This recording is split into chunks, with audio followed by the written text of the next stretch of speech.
voudrions vous remercier d'avoir accepté de venir un peu partager avec nous les conclusions de cette première longue journée de travail avec Madame Melanie Walker, qui est responsable au niveau de la Fondation Gate, chargée du développement urbain, avec qui nous travaillons depuis quelques années. Elle séjourne à Dakar avec toute l'équipe d'appoint qui est avec la ville de Dakar dans la conduite de ce programme d'aménagement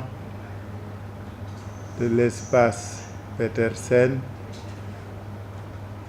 et qui suscite beaucoup d'attentes et d'espoir.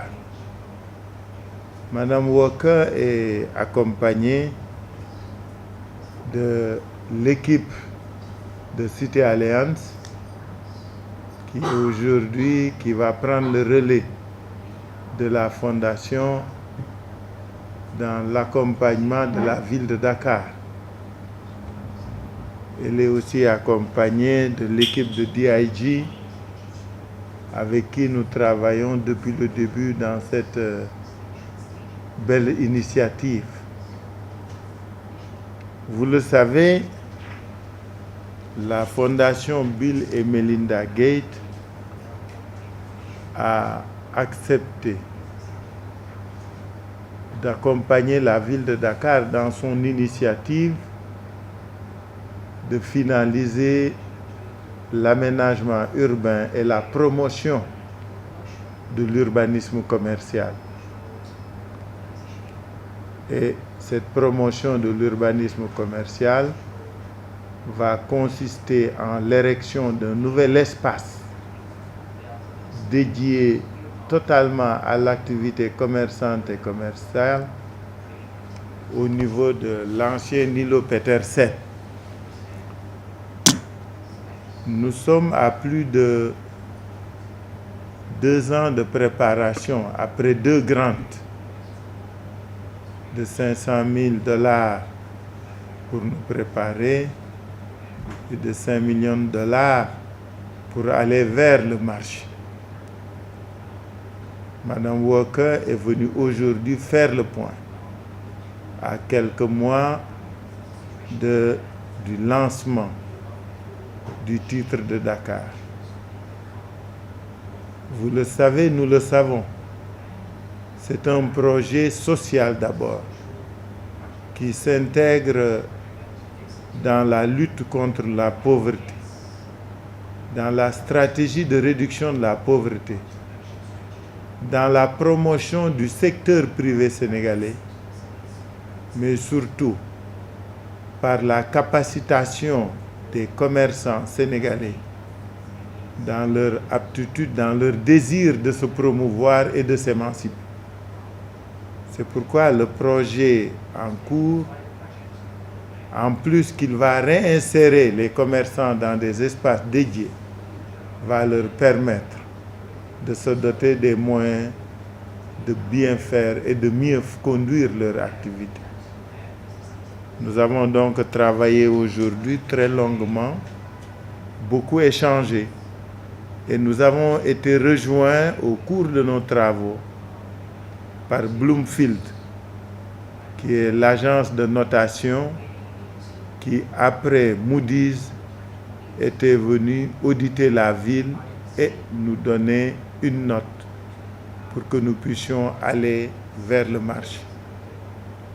Nous avons été rejoints aussi par l'USAID qui a accepté de jouer de ses capacités pour assurer la garantie à cet emprunt que nous allons faire.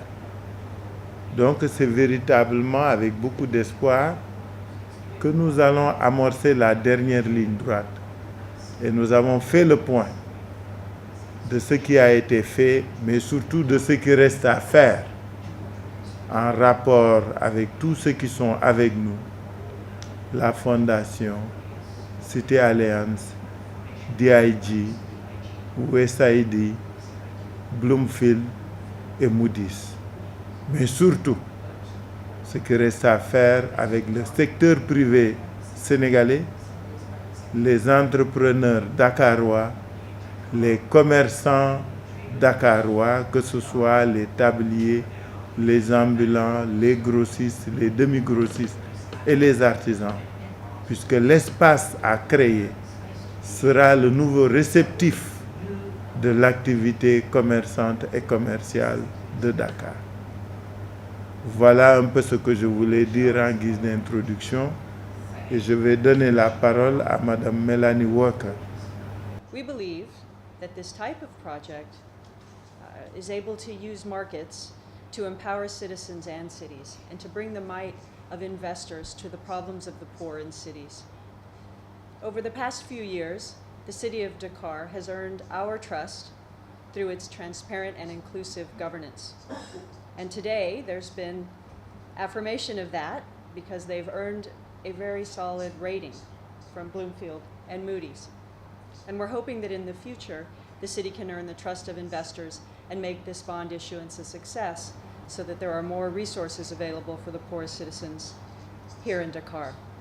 We're also hoping that this type of project can serve as an example to cities around the region and possibly in other regions around the world that can mobilize capital, new types of capital in new and different ways for the poor in cities around the world. Thank you very much for hosting